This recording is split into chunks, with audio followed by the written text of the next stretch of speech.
एक आध सवाल मेरा ये मानना है, मोदी जी को शुक्रगुजार होना चाहिए, खासकर शेख खानदान का। शेख साहब की वजह से जम्मू कश्मीर का इलाक मुल्क के साथ हुआ।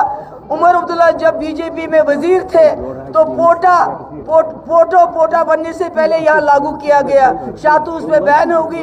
और खासकर बीजेपी उमर साहब को पूरी दुनिया में घुमाती रही ये कहने के लिए जम्मू कश्मीर कोई मसला नहीं है, ये दहशतगर्दी का मसला है, पाकिस्तान के ऊपर हमला करके ये हल होना चाहिए। मुझे लगता है बीजेपी को शुक्रगुजार होना चाहिए शेख खानदान का कि शेख साहब ये उमर साहब ने उनका एजेंडा यहाँ पर इम्प्लीमेंट किया जब वो वजीर थे। जहाँ तक महबूबा मुफ्ती और पीडीपी का सवाल है, मुफ्ती खानदान का सवाल है, तो मोदी जी को याद होगा पहले 2 महीने फिर 3 महीने वो हमारे दरवाजे पे रहे।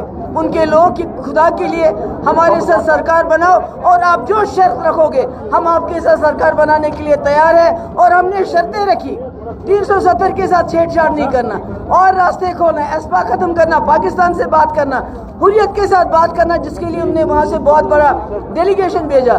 तो वो तो उन्होंने खुद हमारे दरवाजे पे आए, चाहे शेख साहब के अब्दुल्ला खानदान के दरवाजे पे उमर साहब को मिनिस्टर बनाने के लिए बीजेपी में उसको इस्तेमाल करने के लिए, चाहे हमारे दरवाजे पे मुफ्ती खानदान। तो अब वो क्या कहते हैं?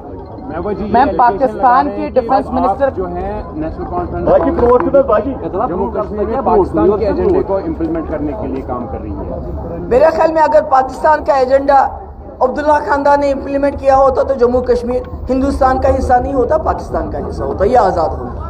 ठीक है मैम, नेशनल कॉन्फ्रेंस और कांग्रेस का जो मैनिफेस्टो है उसको लेकर के पाकिस्तान में बल्ले बल्ले हो रही है। जो ख्वाजा आसिफ का बयान आया, जो डिफेंस मिनिस्टर हैं पाकिस्तान के, कल प्रधानमंत्री ने भी श्रीनगर में यही कहा है कि बल्ले बल्ले हो रही है पाकिस्तान में। मुझे लगता है बीजेपी हर महाज पे नाकाम हो गई है। उन्होंने कहा था हम हर साल 2 करोड़ नौकरियां देंगे, 10 साल में 20 करोड़ नौकरियां बनती हैं। हिंदू मुस्लिम करने के बाद, लोगों मुसलमानों को लिंच करने के बाद, मस्जिदें तोड़ने के बाद अब उनको पाकिस्तान याद आ रहा है। तो ये तो सिर्फ उनका अपना फेलियर छुपाने के लिए उल्टी सीधी बात